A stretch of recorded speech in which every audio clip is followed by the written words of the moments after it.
Olá, pessoal! A aula de hoje a gente vai tratar sobre conto popular. Deixa eu apresentar uns slides aqui para vocês irem acompanhando junto comigo, beleza? Então, vamos lá. Conto popular. O que é que primeira informação que eu tenho que passar para vocês sobre conto popular ou conto tradicional? Esse conto popular, ele também é um texto narrativo. Então, ele vai ter os elementos narrativos que a gente viu na aula passada. Só relembrando quais são. Narrador, que pode ser em primeira ou terceira pessoa, mas já vou adiantar para vocês que no conto popular é um narrador que não participa da história, é em terceira pessoa. Enredo, que são as ações, o espaço, o tempo e as personagens. Esses são os elementos da narrativa que a gente viu na semana passada e que vai continuar ao estudar conto popular, revendo e revisando esses elementos. Beleza? Então, continuando aqui. Então, conto popular ou conto tradicional. O conto popular tem muito em comum com o conto literário. Quais são? São textos breves, ou seja, não vai ter um livro todo sobre conto, porque o conto ele tem um limite, no máximo aí 10 páginas, certo? Mas geralmente 3, 4, 5 páginas é o tamanho de um conto. São narrativas breves, então não tem muita delonga, a história não se alonga. Número reduzido de personagens, então vão ter ali 4 a 5 personagens, uma só ação, e essa ação vai gerar um conflito, espaço e tempo reduzidos, limitados. Por exemplo, numa novela, tem vários núcleos. Num conto, seria só um núcleo daquela novela. Deu para perceber isso? Vamos continuar para o vídeo não ficar muito longo.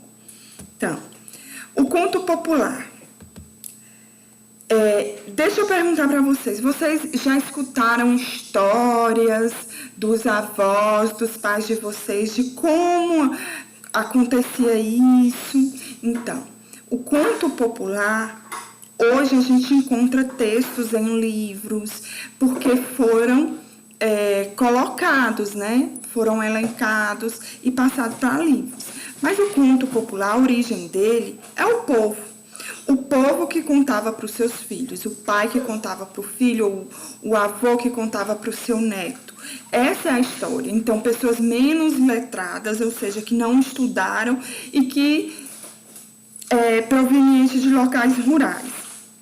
Então, a literatura de transmissão oral, essa é a principal característica de um conto popular, contada de boca em boca, transmitindo de geração a geração. Então, o avô conta para o seu neto vai contar para o seu outro neto ou para os seus filhos. Quais são geralmente os temas das crenças populares, dos contos populares? São crenças religiosas e costumes populares, certo? Aventuras dos povos são também.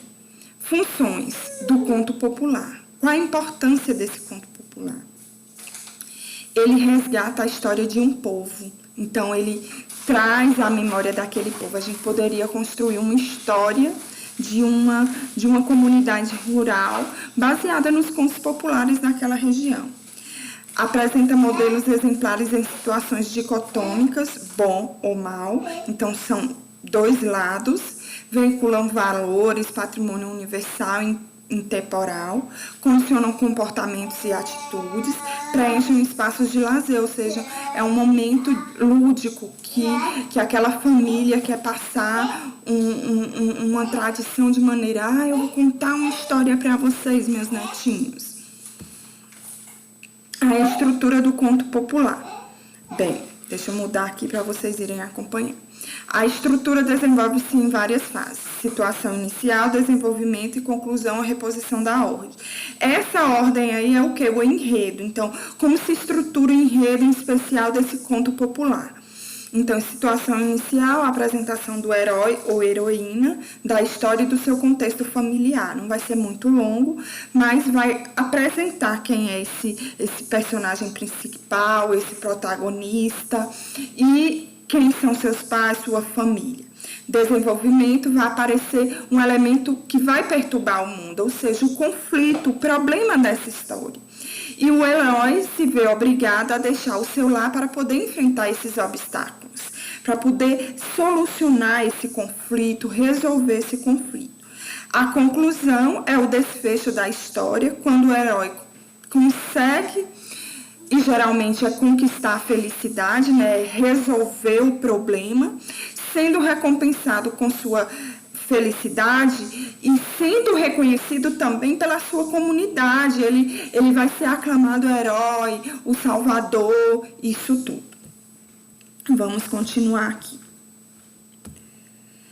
Então, como seria a ordem?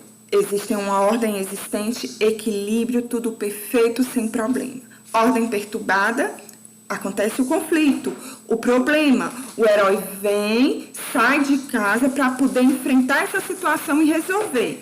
E aí depois ele consegue solucionar esse conflito e a ordem novamente é estabelecida. Então, apresenta essa estrutura básica.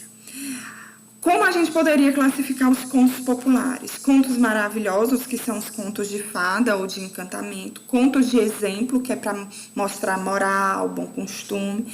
Contos religiosos.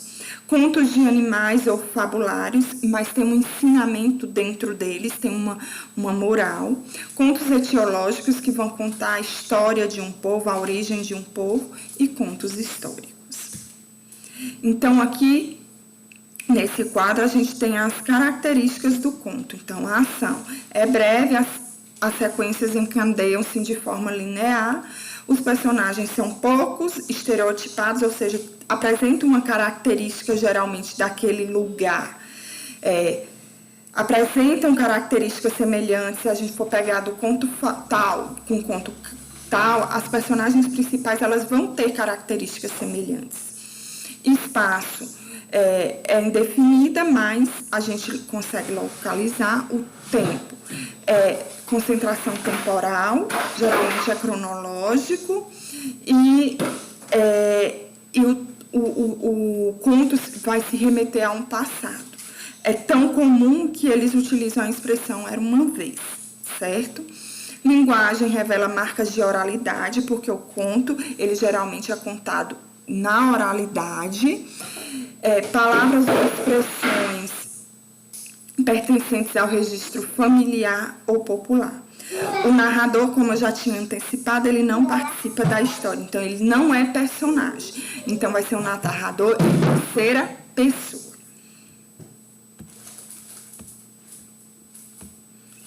Os personagens, a vítima, o herói é quem sofre a conquista e conquista sua felicidade, é um sujeito que vai restabelecer a ordem na história.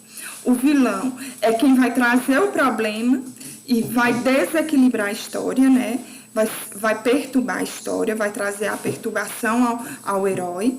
Os adjuvantes, ou seja, os coadjuvantes, são quem ajuda o nosso herói a conquistar, são os personagens secundários.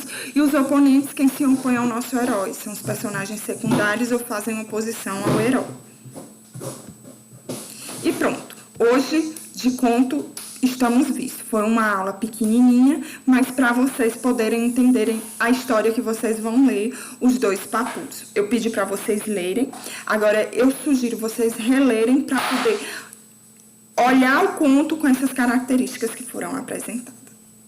Beijinhos.